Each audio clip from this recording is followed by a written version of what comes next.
That's come on now, Chair, when you're ready. Right, welcome to the Planning Committee on Thursday the 19th of March 2026 at 4 p.m. This is a hybrid meeting. Before we start, may I remind everyone present that this hybrid meeting of the Planning Committee is being live streamed as well as recorded via the internet, and this recording archived for future viewing. Could all participants please mute themselves when not speaking in order to avoid any background noise or feedback when other participants are speaking. If a participant wishes to speak, can they please raise their hand in person if they're in the chamber, or use the remote raise hand function. If a participant raises their hand via the remote function, is not subsequently invited to speak by myself, please could they turn their camera on to indicate or place a message in the chat function. When invited to address by myself, please could all participants ensure that their microphone and camera is on to ensure that they can be seen and heard when actively participating. If this is not possible for any reason, please bring this to the attention of myself and or the Democratic Services Officer as soon as possible. Please ensure that all debate is raised verbally and not via the chat function for the sake of the recording. The chat function may be used to highlight any technical issues and or to grab the attention of myself or the Democratic Services Officer. If any participant has difficulty hearing or being heard when they are addressing the committee, then they should let myself or the Democratic Officer know. And so please could I welcome all committee and non-committee elected members, our officers, residents, and also to anyone watching the live meeting broadcast. So, first of all, can I remind members of the committee of the matters arising that we've received relevant to this meeting. Previously, there were only a couple, I think. And we move on to apologies for absence, please. Mark. Yeah, thank you, Chair. Just to inform the committee, we have apologies from Councillor Nick Hodges. Thank you. Councillor Aviott. Thank you, Chair. Councillor Helen Payne's laptop is updating, so she'll be here shortly. Thank you very much. Any other apologies for absence? I see no hands. So we come on to the minutes of the meeting held on the 12th of February. Could I have a mover and seconder for that, please? I'm happy to move them, Chair. Thank you, Councillor Wilson. I see Councillor Johnson's hand raised in the chamber. Thank you, Councillor Johnson. We come now on to declarations of interest. Before we go through this, is Justine on? Justine, yes. Can I call you in? She should be, Chair. Justine Cass. Thank you, Chair. Good afternoon, members. We haven't been notified of any interests that need to be declared, and that is a matter for members. However, if you've been consulted in relation to the planning application for the proposed new school, you'll need to let us know. So, for example, if you're part of Cowbridge with Clenbrydion Town Council. Thank you, Chair. Thank you, Justine. Councillor Johnson.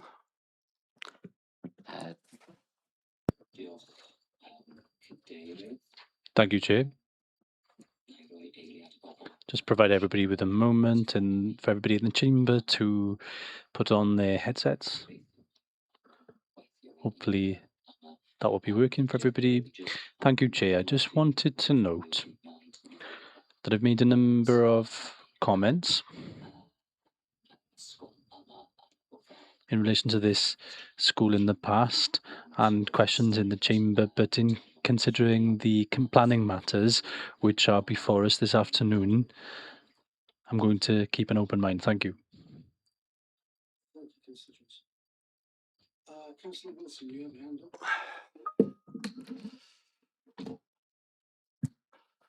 Yes, thank you, Chair. I did consult the monitoring officer because, as you know, my wife is the Cabinet Member for Education, Arts and Culture. And having discussed it with the monitoring officer and taken advice, I do not need to lead the room. I do not need to declare an interest, personal or prejudicial. So I will stay and listen to the debate and vote accordingly. Thank you. Thank you, Councillor Wilson. Are there any other declarations of interest? Nope. I see no hands. In that case, we can move on to the body of the report. First being the building regulations, applications and other building control matters determined by the Director under delegated powers. These are for noting. Happy to move, Chair. Thank you, Councillor Wilson. I'll second. Item 5, planning applications determined by the Director under delegated powers. Again, these are for noting. I'm happy to move, Chair. And Councillor Johnson seconded. Agenda item 6, appeals. Who's presenting this, Liam? Thank you, Chair. Yes, in terms of your papers, there's an overview there of 4 appeal decisions, 3 of which were dismissed and 1 appeal was allowed. So what I thought I'd do is just give a brief overview of that 1 allowed appeal for members' benefit. So that one related to the Greggs premises on Boverton Road in Llantwit Major. The appeal concerned a Section 73 application which sought to vary the opening hours, which restricted the A3 use to between the hours of 7 AM and 8 PM. So the proposed application seeking to vary the condition was to allow an earlier start, so a start at 6:30 in the morning through to 9 PM. During the application, officers took account of concerns which were raised by our environmental health colleagues regarding an earlier start time. There was no noise impact assessment submitted with the application. The application was refused on that basis, but obviously as part of the appeal, the appellant then submitted a new noise impact assessment. That impact assessment overcame the environmental health officer's concerns, and accordingly during the process we withdrew our reason for refusal, and the inspector noted that assessment and subject to conditions specifying that deliveries would take place to the rear of the premises, allowed the appeal. So I think the point really on this one for members to note is that had that noise impact assessment been provided by the applicant during the original application, we would have had the necessary information to approve the application, address the concerns, and therefore, reduce the need to appeal and refuse the application. So yeah, it's a bit disappointing that it's obviously shown as an allowed appeal, but obviously it's one where had we had this information earlier, we could have approved the application. So thank you, Chair. Thank you, Liam. Yeah, it's hurt our statistics slightly, but our average. But never mind, these things happen. Okay, moving on. Unless there are any questions on that. Sorry. No questions. I see no hands. Moving on then to agenda item 7.1, the delegated list of trees. Again, this is for noting. Councillor Johnson's moved we note. I'll second that. We move now on to agenda item 7.2, which is application 2025/00004 which is the reservoir wood between Lewis Road, Llandock and Penna Turnpike Road. I believe, Martin, you're presenting this, so if you can introduce it for us first, please. Thank you. Perfect. Thank you, Chair. So a request was received. I would just wait for the slides.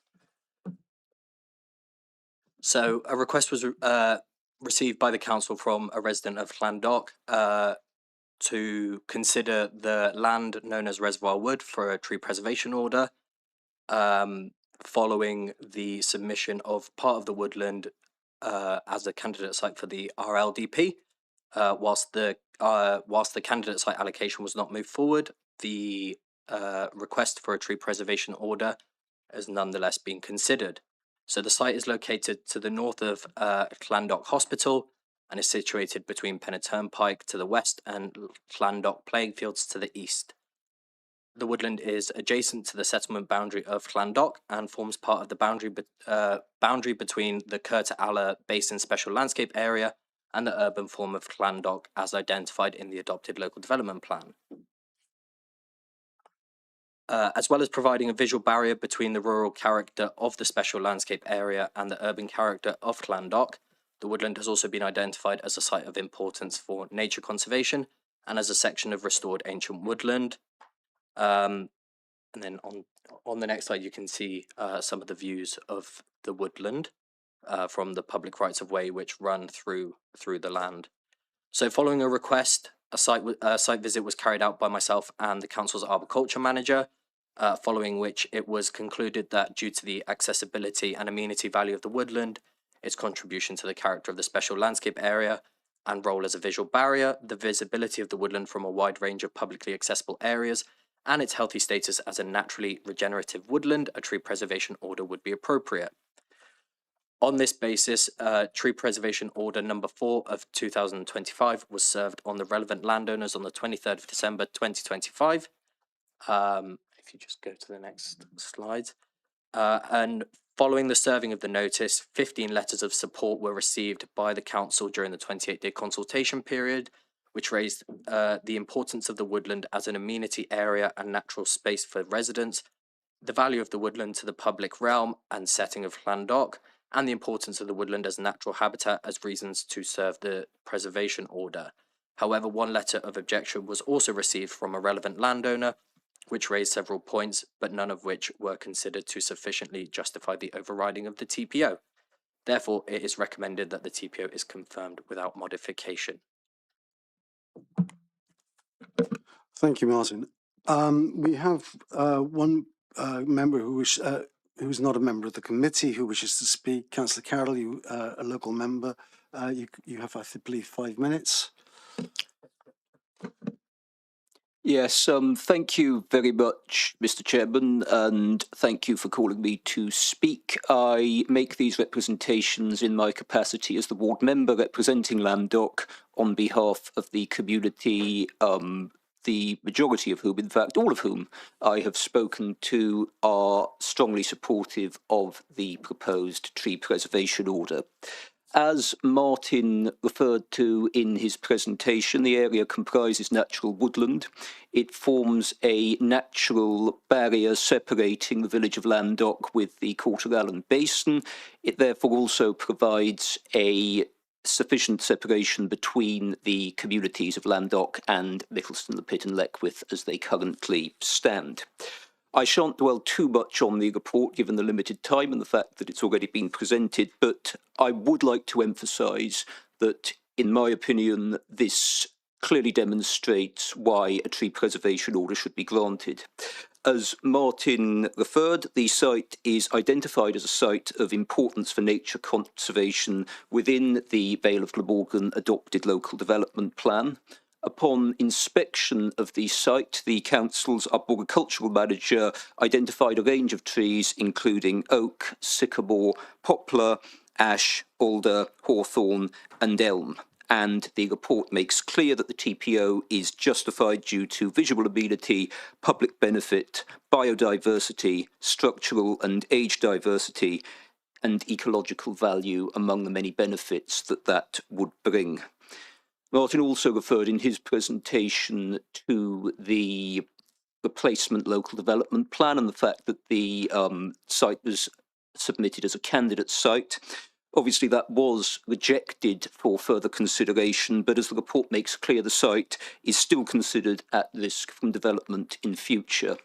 Given the significant benefits to nature and biodiversity that this site provides, it is of utmost importance that the trees on it are protected, and as such, a TPO is both necessary and essential, and as the ward member, I am more than happy to offer my support. Before I conclude, Mr. Chairman, I would like to recount some of the conversations that I've had with residents of Llandoch regarding this site. People have talked about enjoying Reservoir Wood as children. In fact, some older, more long-standing residents of the community have referred not just to their own children enjoying the site, but their grandchildren currently enjoying it too. Past generations have enjoyed Reservoir Wood for as long as the Llandoch community has been in existence. We have a duty upon us to safeguard this site and conserve it to ensure that future generations can enjoy it in the same way as well. Granting a TPO will help achieve that. It will prevent the removal of trees on the site, which will safeguard and secure its long-term future. As such, I welcome the officer's recommendation to adopt the TPO without modification, and I, in my capacity as the ward member representing Landock, urge the committee to confirm the tree preservation order unanimously. Thank you. Thank you, Councillor Carroll. Are there any points of clarification from members of the committee on what Councillor Carroll's just said? I see no hands. I agree, Councillor Carroll, on the report. In fact, I'd say well done. Thank you, Martin. It's a very good report, excellent report, in fact. Right, members of the committee, we can now open up for discussion. Councillor Johnson, you were first up. Diolch yn fawr. Thank you very much.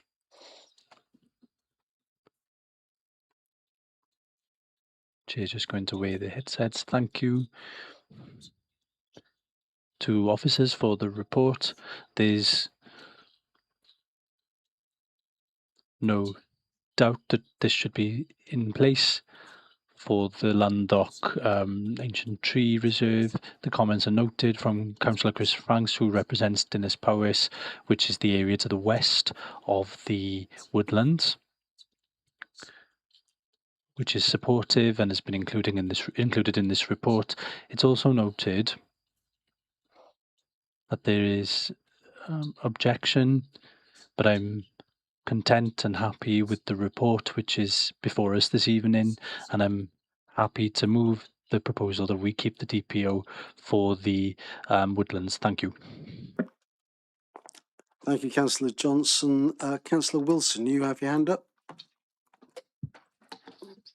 Yeah, thank you, Chair, and thanks for the speeches by the local member and also Councillor Johnson. I fully support this application, and also, as you know, I'm the cabinet member responsible for trees and tree coverage in the Vale of Glamorgan. This makes a substantial contribution, especially in the Eastern Vale, and it's vital that we maintain and, whenever possible, enhance our tree canopy. So I fully support the officer's recommendations in maintaining the TPO. Thank you, Councillor Wilson. Are there any other members of the committee wanting to speak? And is there a contrary view? I see no hands. The recommendation is to confirm the TPO without modification.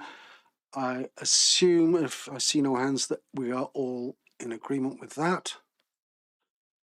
I see no hands, therefore that recommendation is confirmed. We can move on then to, thank you, Councillor Carroll.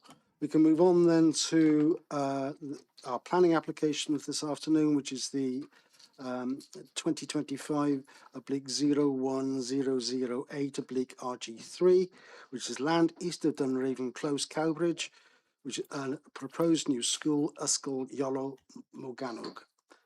Steve, I believe that's your presenting. That's correct. Thank you, Chairman. If I could just have the slides, please.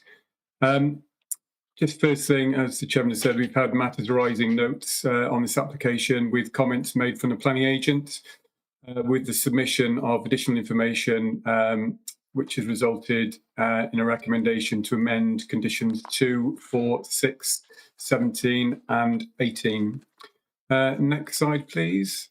So this is a Regulation 3 planning application, and it's for the development of the site for a new Welsh medium school, which would be a 2-form primary school.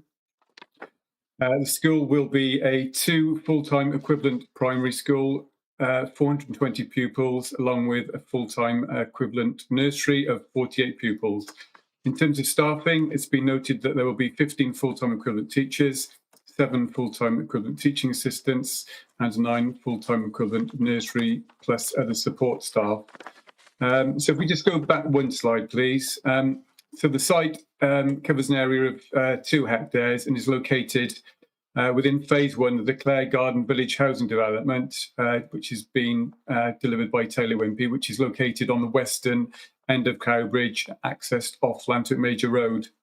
Go to the next slide.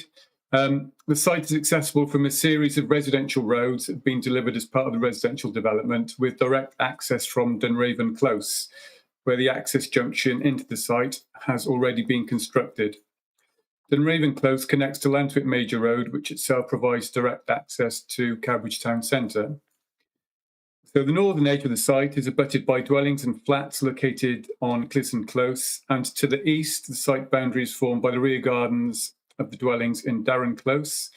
To the south, the site fronts Lantwick Major Road, and to the west, the site fronts Dunraven Close, but directly fronts onto a linear area of open space with the cycleway footway provision and an equipped children's play area. Next slide, please. So the proposed school building is to be sited along the western boundary, which optimises the site layout, accessibility and outdoor learning spaces. The school access is located in the northwest corner of the site via the existing access from Dunraven Close, and will provide a single point of access into the school and will accommodate the building entrance, staff parking for 33 spaces and a drop-off area for organised school transport. Based on the anticipated operation of the school, the drop-off area has been designed for use by minibuses and coaches. Private vehicle drop-off and pickup will not take place on the school grounds. A 2-pitch mugger is shown to be located on the north-east corner of the site and an informal sports pitch to the east. The essential school plant is proposed to be located north-east of the school building. Can we just go to the next slide, please? So the school building would be broadly a linear 2-storey building with a maximum 2-storey section would be some 24 metres wide with a depth of 80 metres. The building would have, if we go to the next slide, you can see that it's got 2 asymmetrical roof forms with a higher west-facing roof plane with an eaves height of 8.2 and a ridge height of 12.1. The east-facing roof plane will have a slightly lower eaves height, 7.6 metres. There's also a single-storey monopitch projection to the east, measuring 20 metres in width by a depth of circa 11 metres. If we go back to the elevations, please, the long elevations. So the building would be finished in a mix of materials, primarily be using a light buff brick and brown profiled sheet cladding. It'll be with some detailing, including green coloured spandrel panels between windows. The roof will be standing seam, and the windows and doors themselves will be grey aluminium framed units. If we go to the next slide, please. We can see the south elevation. There's like a school school name, sorry, and I think on the other elevation, you can also see there's some detailing in terms of the school signage. There we go. That's been highlighted on the image in front of you. So if we could just go back to site layout plan, if possible. Okay. So the landscaping proposals for the site deliver a sustainable drainage strategy and provide biodiversity enhancement, and also create a series of outdoor informal play and education spaces. Notably, features include the re-provision of a hedgerow along the site's southern boundary, new tree planting, landscaping mounds, sensory paths of play and learning, and an amphitheatre and a teacher's lounge. So in policy terms, the land itself and the site is allocated for education use under LDP policies MG6 and MG20. Although the earlier outline planning permission, the outline permission has expired, the principle of the school on this site remains established and necessary to meet the growing Welsh medium demand identified in the Council's Welsh in Education Strategic Plan. The school building is well separated from nearby homes with no unacceptable impacts on privacy or outlook. Subject to conditions to include a revised scheme of enclosures, which would include acoustic fencing around the mugger, the proposal is not considered to unacceptably impact on nearby residents in terms of noise or disturbance. Outdoor play areas and the mugger will not be floodlit, and construction impacts can be managed through a construction environmental management plan. Ecological surveys have been undertaken. These confirm low existing biodiversity value, and the scheme provides significant green infrastructure enhancements, including hedgerow retention, new tree planting, meadows, rain gardens, and a sensory garden. A biodiversity strategy, a a lamp and a lighting strategy will also be secured by condition. We have received letters of objection. Some approximately 12 letters have been received, raising a number of concerns, but principally in relation to traffic congestion, and with particular reference to the lack of provision of pupil drop-off space within the site by car. Nevertheless, overall, the proposals are considered to comply with the relevant LDP policies, meet an identified educational need, and is considered acceptable subject to recommended conditions as revised in the matters arising note. I'll leave it there. Thank you very much, Chairman. Thank you, Steve. Right, we come to members of the committee now. For your information, we have Mike Clogg with us as well this afternoon. If there are any questions about cars and parking and so forth, he's perfectly happy to address those. So I open it to councillors to open the debate. Councillor Cave, your hand is up first. Thank you, Chair. Thank you, Chair. I hope you can hear me. Yes, we can. Oh, brilliant. Yes, I have a number of points of concern, which I'd like to ask Steve to address if he possibly can for me. The first is already raised in obviously the 12 letters of complaint that he received, which is the issue of no drop-off points for parents. This school is very similar in size to the school at Colwinston. In actual fact, I think sometimes we just in the Vale just pick up a school and put it wherever we want to. I think it's unfortunate in this particular instance that we're again building in the rural Vale a double-storey school. I can see why we're doing it because of the land constraints, but I don't think a double-storey school fits very well in the rural landscape. So that's a concern. And as I say, the second concern for me is that we don't have any parent drop-off.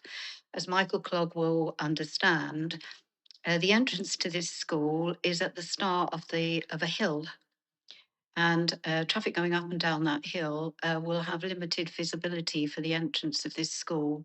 And I do think there is a serious need to reconsider the issue of a parent drop-off. Another issue that I have in particular is the decision not to include the existing Welsh language Cilth Maithrin day nursery provision on the site. I noticed that we have a nursery, but my understanding is that the nursery that has been providing Welsh language to our very young children for the last 20 years has not been considered as having the right to use this site. They are currently stuffed between the sports centre in Cowbridge and the GP surgery in a porter cabin that is falling down. And I would really ask that the Vale Council, the Education Department, strongly look at the issue of what is going to happen to our long-standing Cilth Maithrin, because it should be included in this school. It is the very place to integrate this long-standing provision. And the early years education, obviously, as we all know, plays a vital role in developing Welsh language skills, and co-locating the Cilth into this building would offer a natural and beneficial pathway to the children and their families, and is key in supporting the long-term growth of Welsh language within this community. The other final comment I would make very briefly is that this will be an asset to the community of Cowbridge, and as such, I would like to think that the headmistress or head of this school will certainly consider opening up this valuable resource in the evening for other uses within the community. So they are my main points. Thank you, Councillor Cave. I'll ask Steve to address those points before, and while other people consider whether they want to contribute. Happy to address.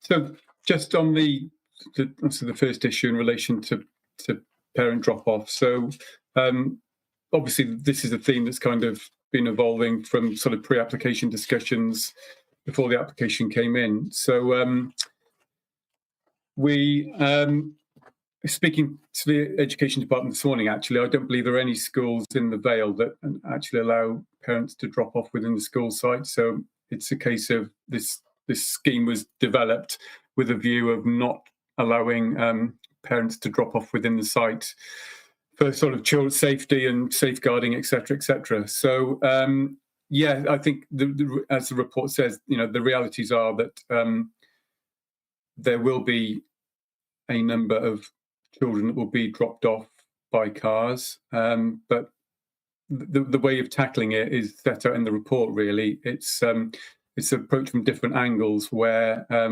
we've got a travel plan that usually travel plans would often be aimed at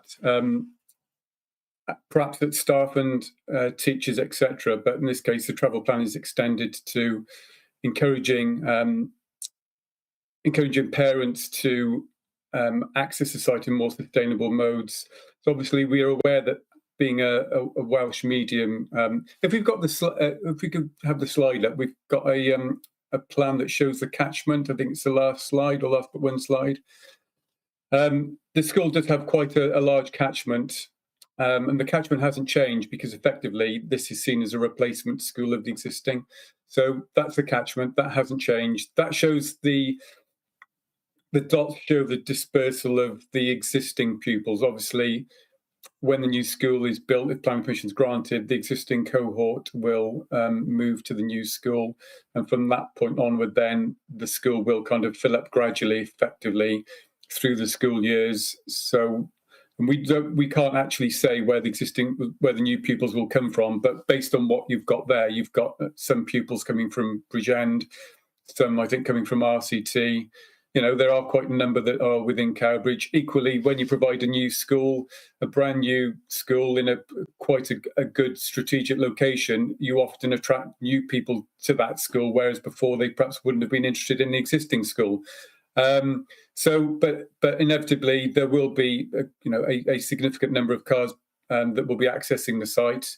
One thing Highways have said, I think they acknowledge that in the report does acknowledge on page 80 that there will be an impact on the existing school, but I think members need to remember that the residential site is a mixed-use development. It was brought on as part of the school site, so the people that live on the modern development effectively bought houses knowing that this is part of the kind of the wider scheme to build the school out. And yes, I think whilst the school is a larger school than perhaps was first thought, nevertheless, the suitability of Lantwick Major Road, the suitability of Dunraven Close. Dunraven Close was designed at the outset to serve a school, so whether it was a larger school or a smaller school, there would still be pupils arriving by car. Dunraven Close does have three bays, drop-off bays, which could accommodate 2 or 3 cars per bay. I mean, that certainly is not going to meet the need for probably parent drop-off, but it's all about kind of adequately managing it. Highways have said the need for TROs. So those discussions will take place between the Education Department and the Highway Department as to the extent and scope of those TROs. Certainly, if you look at Lantwick Major Road, there's the bus lay-by, which then leads to the zigzags, where you've got the crossing and the zigzags after that point, which pretty much runs up to the junction of Dunraven Close. So there's probably little opportunity for dropping off on Lantwick Road, I would say. So it is inevitable, and obviously it's from the outset that there will be some disruption, and like every other school in a residential area, it's inevitable that parents will drop off. But ultimately, it's going to be down to kind of the normal enforcement of parking, etc., through the police, and and for the authority to manage it as well by way of traffic regulation orders to ensure that where it's safe to park, they can park. But as I say, this hasn't really been imposed on the development. This has always been part of the development from the outset. So I think the report does cover that. I say we've sort of hit it from a number of angles really, and certainly the travel plan, building up.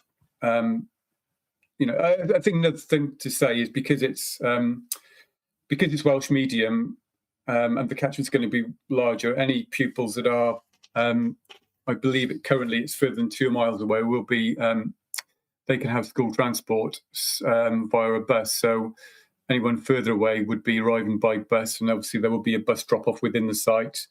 We would like to think anyone that's not is within 2 miles, that is potentially a distance where you could potentially walk or cycle.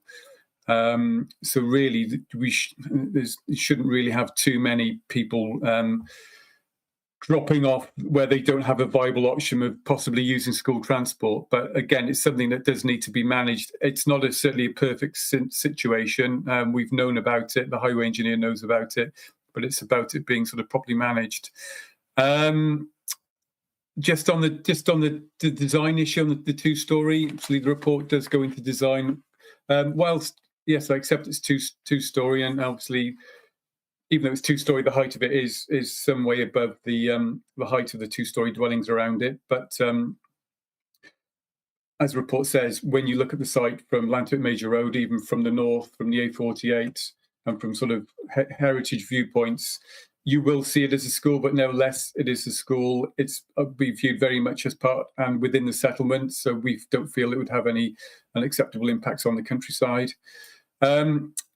Just regarding the existing provision that is in Cowbridge, obviously the matter of who runs the nursery provision, the Welsh nursery provision, would be a matter for our education department, and obviously that is not really part of the assessment of the application. But other than that, obviously it's an important school. We've taken quite a long time to get this site right. It's probably worth mentioning that it's quite a tight site in terms of kind of balancing the pupil drop off and the requirements, the set requirements for outdoor sport, etc. It's a very, very tight site. So even the parking for staff is relatively tight. But there would be absolutely no provision. I mean, you could never have that. You could never meet the provision for parent drop off within the site. If you were to do that, you probably wouldn't have space to build the school. So I'm happy to come back on some other points if members would like to raise them. Thank you. Thank you, Steve. Mike, do you want to make any comments on the parking and transport situation there, please? Or Steve covered it? Thank you, Chair. Not an awful lot more to say other than what Stephen has just mentioned. He's quite rightly mentioned a number of things in terms of promoting the effective use of public transport, active travel to try and reduce the number of vehicles attending the site. A significant number of the pupils will be bussed in by public transport, as I understand. And we've made sure, dealing with or working with education, that there is a robust area for public transport to pull off the highway and drop off safely. So there's plenty of room for something up to 7 seaters, I believe, 7 coaches on the site to do that. So that's a robust provision, and that will hopefully help minimising the numbers of private vehicles. Again, there will be a travel plan which will be put in place to assist and to try and mitigate the use of private car. Ultimately, there will be private cars attending the site. That's that's without doubt. But the provisions that are being put in place hope to try and manage that and mitigate it as best we can, working in conjunction with our colleagues in education. I believe Councillor Cave also mentioned safety on the highway, and as Stephen has alluded, we have agreed with education that there will be TROs or parking restrictions to be implemented in various parts of the highway. We haven't set out exactly where they are at the moment, but just to give you an idea, they will likely be around junctions to protect vision displays, as Councillor Cave has mentioned, to ensure the safety of transport of highway users. So that's certainly at the forefront of our mind, and hopefully we can get that right, and we can make sure the use or the drop off and pick up occurs whilst it will be on highway. It will occur as safely as possible, that we can make it. Thank you, Chair. Thank you, Mike. Councillor Cave, you wanted to come back on something that Steve Butler said. Yes, I did indeed. Yes, I did indeed, Chair. I want to come back. First of all, I think what we're doing again is we're shoehorning a school onto a small site, and we're going to villainise parents who take their cars, which there will be a lot, as you say, because it's a huge area for intake here. And then we're going to villainise the parents because they've got nowhere to go to drop the children off. The other thing I'd like to point out, Steve said about cycling to school in a 2-mile radius or being sustainable in some way. I would like to point out that the Lantwit Major Road has no cycling path, it has no pavement, and if any of my children would want to use their cycle or go on foot to this school, I would have very, very serious concerns. So I don't think it's viable to suggest that any child attending this school could use the Lantwit Major Road for sustainable transport. Thank you, Councillor Cave. The next hand I had up was Councillor Wilson.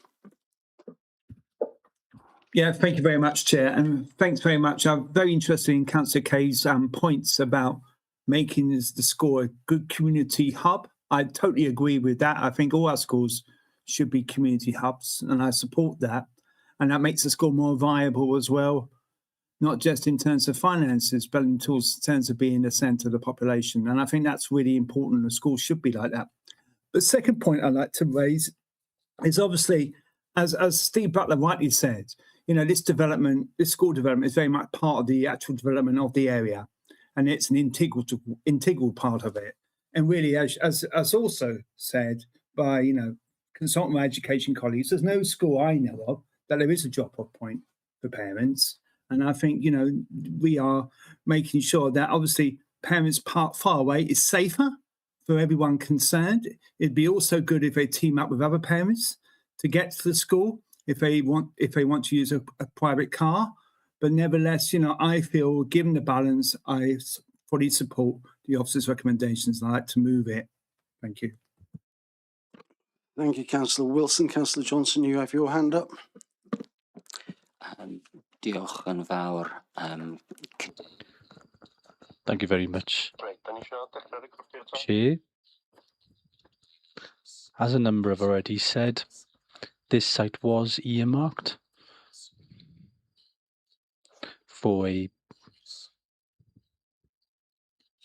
primary school since the plan was originally in place. The intention, if I remember correctly, was for an English medium school, but the council did make the decision to proceed on the basis of having English medium provision in the centre of Cowbridge before this then came forward in terms of Ysgol Bro Morgannwg coming to the outside of Darren Farm. Partially, I'm sure, because of the need to deal with such a large catchment area, as we saw on the earlier slide, one which stretches all the way from parts of the north of Barry all the way to Ogmore and into the west. So this deals with traffic travelling from far away, but it's also noted the condition for a travel plan and the fact that whilst the school will attract, hopefully, more pupils earlier rather than later, but it will start without being fully full. And so there will be room to adapt and update the traffic plan to address any problems as they arise.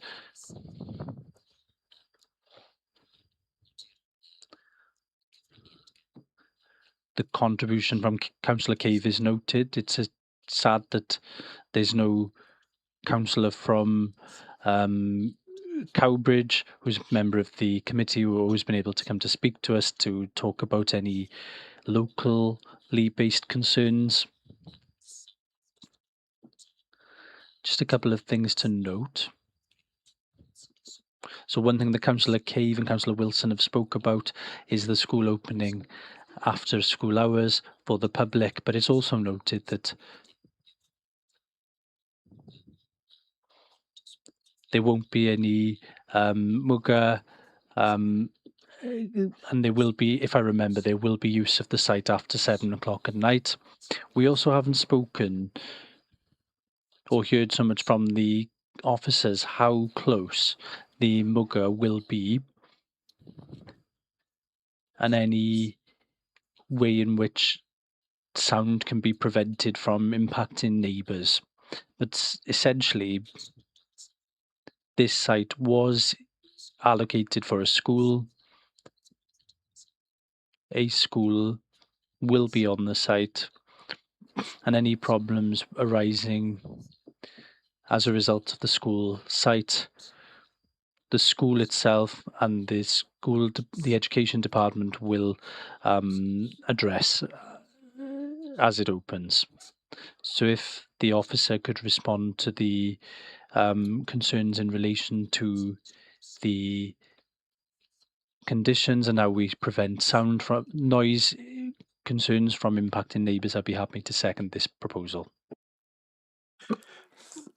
Well, thank you, Councillor Johnson. So the proposal is both moved and seconded. I have two more hands up, but I was going to bring in Steve Butler again to respond to the comments we've had so far, and then I'll come on to the next two members who want to address the committee.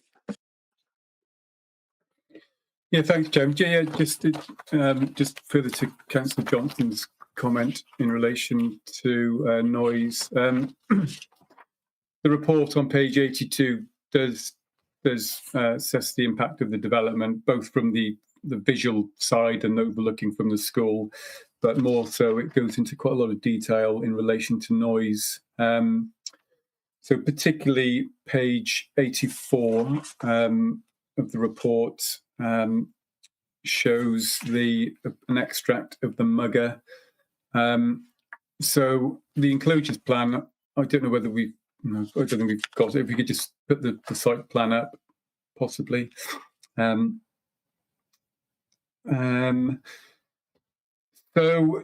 on the kind of northwest facing elevation and the northeast, sort of the V, if you want the inverted V, is proposed a 2.4 metre high acoustic fence. Now, in summary, the environmental health officer didn't feel that was adequate, and she felt that the southern, sort of southeast elevation, which sides onto the kind of the outdoor teaching space, she felt that was also necessary to bring that acoustic fence down on that elevation. That's to protect the kind of noise breakout for the houses to the sort of east of Darren Close.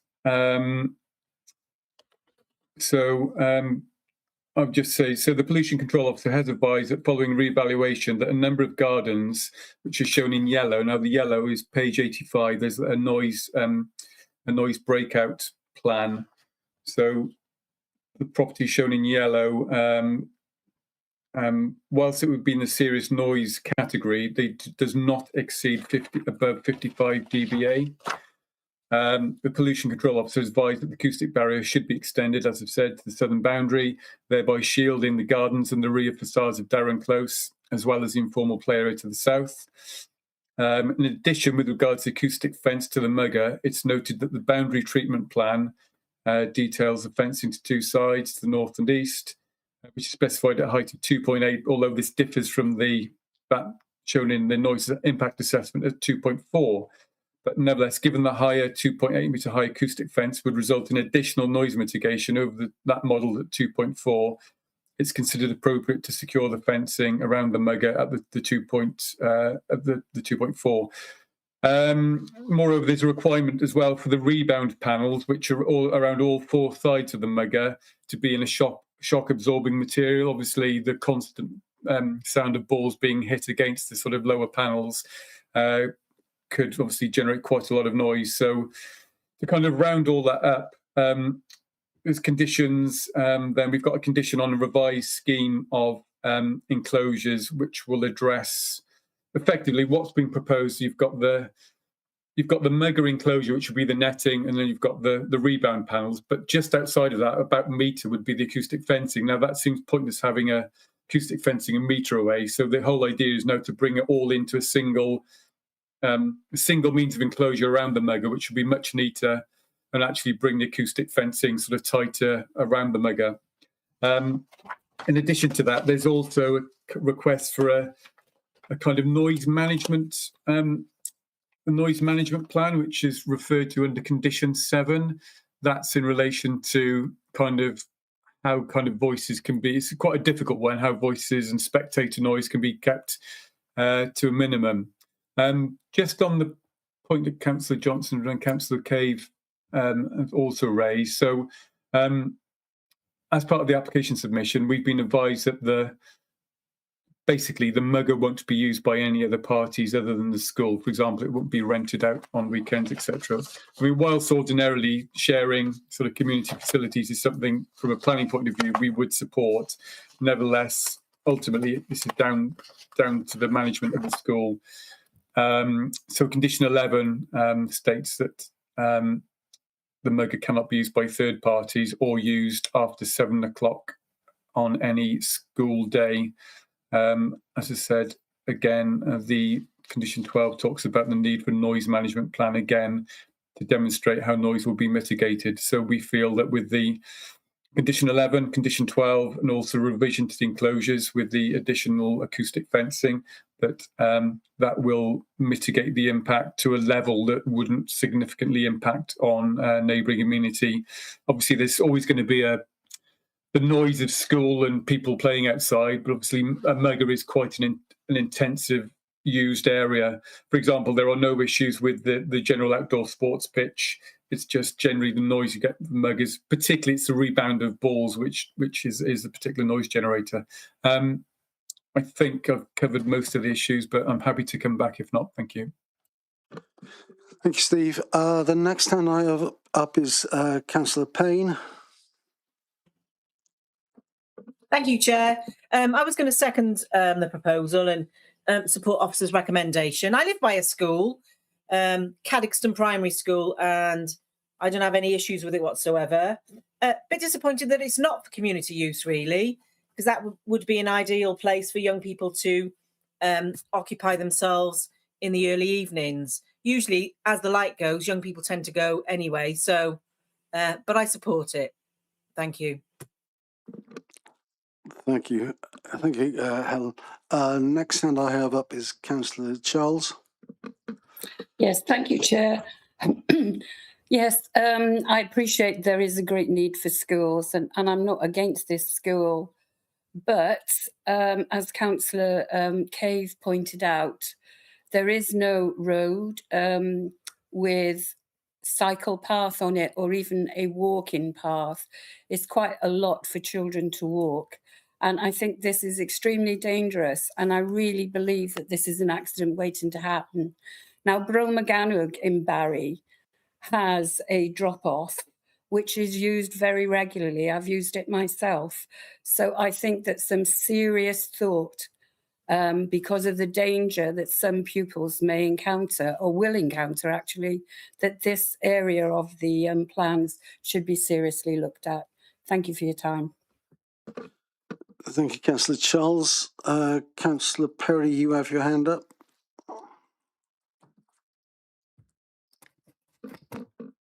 There I am. Hi, yes. So, yeah, I'm surprised that so few members know how many schools do have pick up and drop off. We just had one mentioned there in Barry, but also the St Nicholas, there's a Cowbridge and South Point and Bruce also have drop off and pick up. Not that they are particularly effective and not being very well designed and tend to be closed on safety grounds. So not having one isn't the end of the world. It's a new site and it's specifically been designed for a school and it's been described as being tight. So you'd think that if we've got a blank piece of paper and a fresh start with a school, we'd have a site that was of suitable size rather than have to come down to the planning application so it's a bit tight. It's a huge school. It's twice the size of Colwinston, isn't it? With 420 pupils. So 420 is a very, very large school. I'm not quite sure what the capacity is of the school it's replacing. So there is going to be a consequence of empty spaces, as Ian Johnson referred to. But there's a cost to the school in that, in terms of how much funding they get for ongoing maintenance. And we've not mentioned the carbon footprint of this school, or if it's going to be carbon neutral and how many years it's going to take to claw back that carbon in the actual construction. So we've not actually considered the environment in building this school at all here. Yeah, there are going to be TROs outside to prevent parking, and there's no parking on site. So we're left here not knowing how it's actually going to work again. It's not the first time we don't know how it's going to work. Yeah, there's a travel plan for 14% of pupils, perhaps, to walk or cycle, with the remaining 86% coming by car. That's 86% of 420. There's also going to be a cost to the Vale of Glamorgan Council providing the free school transport. So we've got a huge school. We could have had two schools, yes, more expensive to build, but then going on forwards, you've got children living closer, so you perhaps reduce your travel costs to the council, because school transport bill is very expensive, as we know. Again, the sighting of the mugger is disappointing, and the concern to the residents, it's not, I think it's 20, 25 metres, it's supposed to be away from a fence, so we're mitigating that on a brand new site, and no use for the community, and no use for the school after 7 p.m. So that's a loss of potential income, and we're at a time where schools are in financial crisis, and we need to be maximising the utilisation of such resources, including the mug and not just the building. So that's disappointing. Then, of course, you can have these cars arriving where it's 120, as suggested in the report by suggest with 420 pupils, it will be more. And you've got people going to be turning right into the close and trying to egress from the close, having collected the children in the afternoon or dropped them off in the morning. So we've not really seen how that works. So I have concerns. There are only 12 objections, but there are 12 objections. I think that's the sort of thing that they're concerned about, and it's a shame we've got here. And yet the site could be used, but why not a smaller school and a little bit more thought? I think we're trying to save on building costs rather than long-term costs, and actually it's going to cost us money, and it's not as good as it could have and should have been. I'll leave you there. Thank you. Steve, can I ask you to respond to those comments? Yeah, just further to Councillor Payne's comments in relation, and I think some of the previous comments about the suitability of Lantwick Major Road. I mean, I'm happy if Mike wants to come in, but obviously part of Mike's portfolio is sort of active travel, and whether it's still called safe routes to school, etc. So obviously, once this becomes an established school, we've got officers that will be looking to ways to make this route safer through active travel modes, and I'm sure everything that will be done, that can be done, to make sure that the road is as safe as it can be to encourage cycling, because obviously, achieving cycling is something. It's an ambition. It's part of the modal split that we've got quite a heavy travel plan condition, really, that really wants to sort of make the uplift to sort of more active travel route modes. So it's something that obviously the highway engineer hasn't identified the need to undertake any off-site highway works or active travel improvements, but nevertheless, obviously, as a council school and active travel as a council function, it's something that that officers can certainly work with the school, and we can, they'll certainly be looking to provide these safe routes. Just on some of the comments by Councillor Perry, yeah, obviously the school is pretty much double the size of the existing school. Just in relation to carbon footprint, obviously schools now have to build to a pretty high standard. I don't know what the actual standard is, but I think, as we've seen previously, there are solar panels and there are renewables built as part of the design. The site, we can't. The site is the site. The site was all secured by under the outline planning permission by way of a legal agreement. The site was secured. A certain size site was considered appropriate at the time.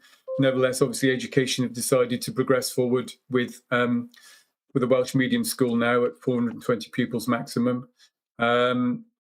Again, just to cover off everything what Mike has said, it's about, you know, doing everything that we can to try and reduce the people arriving by car. I hate to say, if you build a great big parking space, people will then travel by car. So it's all about car sharing. And if you don't actually provide the spaces or the ability to drop off, people really have to think sort of hard and fast as to how they get to the site. I don't know whether Mike, are you happy to come in regarding the appropriateness of Llantwit Major Road for cycling? Thank you.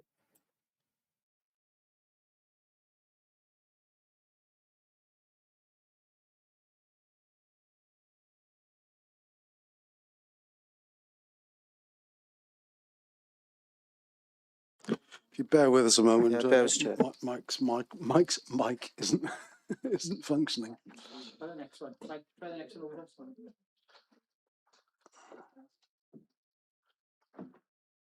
Yep. Okay. Yes. Sorry.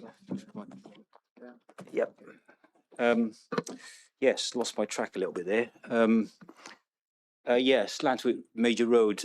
Just to clarify the position with Llantwit Major Road, I believe there are actually good cycle facilities along at least half of the length of Llantwit Major Road.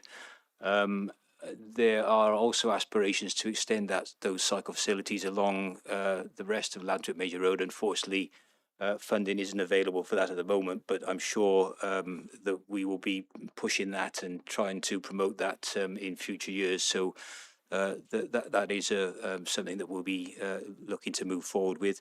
The other thing, just to clarify in terms of safety on Llantwit Major Road, is that perhaps committee members will be aware that we've recently had a review of 20 mile an hour. Llantwit Major Road was one of those roads that we were asked to look at. It's 30 mile an hour. Sorry, we allocated it at 20 mile an hour when the default speed limit was originally brought in September 23. We were asked to look at that to bring it back up to 30 mile an hour. We made the decision on the basis of the school being proposed in this area that the speed limit would stay at 20 mile an hour along the road. So there is an immediate benefit there, I would suggest, in terms of safety for pupils and both parents picking up, dropping off. Albeit, having said that, you know, the protections that we plan in terms of double yellow lines or parking restrictions would look to minimise parking and drop off at certain locations along Llantwit Major Road where visibility, vision displays are poor.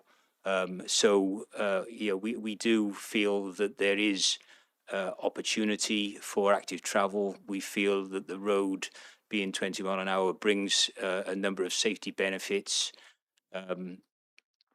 And again, the parking restrictions that we'll be looking at will be looking to reinforce the safety requirements along the road. So whereas I understand the concerns over the actual private car visits to the site, everything that can be done is being looked at in order to ensure the safety of parents, pupils visiting the site. I think just to mention as well that the actual opening and closing times for the school, there's a suggestion or in discussions with education that that's going to be staggered. I think there's breakfast clubs and after school clubs which will hopefully ease that situation as well, so you won't get the full number of parents perhaps descending at the opening and closing times. And just to reassure, I think I'm not sure which member mentioned it, but we won't be installing parking restrictions wholesale along any sections of the road. They will be carefully identified where there are potential safety issues to ensure that where parents can't or won't be able to drop off or will be restricted in dropping off in those areas where it's unsafe, and they should be then seeking safer alternative locations. Thank you, Chair. Thank you, Mike. Councillor Kay, if you wanted to come back on something on that. Yes, Chair. Just a point of clarification from our Michael Clogg, our Highways Operations Manager. When he talks about a large portion of the Lantwick Major Road having a cycling route, I'm a bit confused because my understanding is that there isn't very much of a cycling route. I wonder if he could tell me, when he refers to the Lantwick Major Road, I'm referring to the road from the High Street right the way up to the Nash Junction and along the Lantwick Road, you know, the 2 mile section that we've just spoken about that possibly children would travel. And I would say there's very little of that road or that highway that has a cycling provision. Mike, could you respond, please? Yes, just to confirm, Chair, the Lantwick Major Road I was referring to is along the frontage of the school between the New Link Road and then the West Gate down towards the town centre itself. Sorry, I didn't. Perhaps what I said was confusing, and it's not. Doesn't relate to the full length of Lantwick Major Road, which is which forms part of I think it's the B4270, which runs all the way to Nash Corner. Yeah, there's no footway along that section or a significant part of that section, but it was immediately fronting the school site and down towards Cowbridge town centre. Thank you, both Mike and Councillor Kay, for clarifying that. Right, I suggest that we've probably reached the end of the discussion and we need to move to a decision.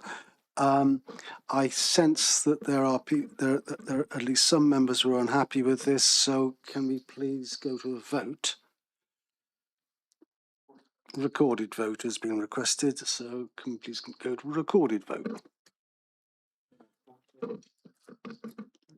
My colleague will start the vote now, Chair. Thank you, Mark. So I remind you, well, you all know the procedure for this.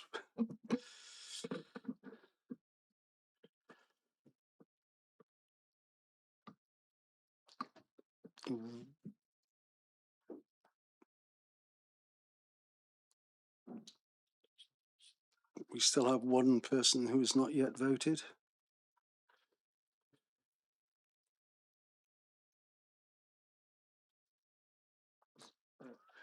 It appears that we've had everyone vote now, Chair. Okay, Yes. thank you very much. That is 14 for, 1 against. Can you put up the recording of the vote, please? That now, Chair. Right. Okay, all seen that. So the recommendations are approved, the school is approved, and we can... Councillor Kay was on, Chair. Yes, sorry, Chair. I think it showed that I didn't vote, but I did. And I did vote for the school. Sorry, Councillor Kay. You're on twice because of the issue with your VOG and your personal account. So it does show on your other profile that you did vote. So yeah. Yeah, I could see your name there on the left-hand column saying that you had voted for. Okay. In that case, I have no other matters under section 1, nothing urgent, nor do I have any matters under part 2 rather, that are urgent. Therefore, business of this meeting is finished. Thank you all for your attendance.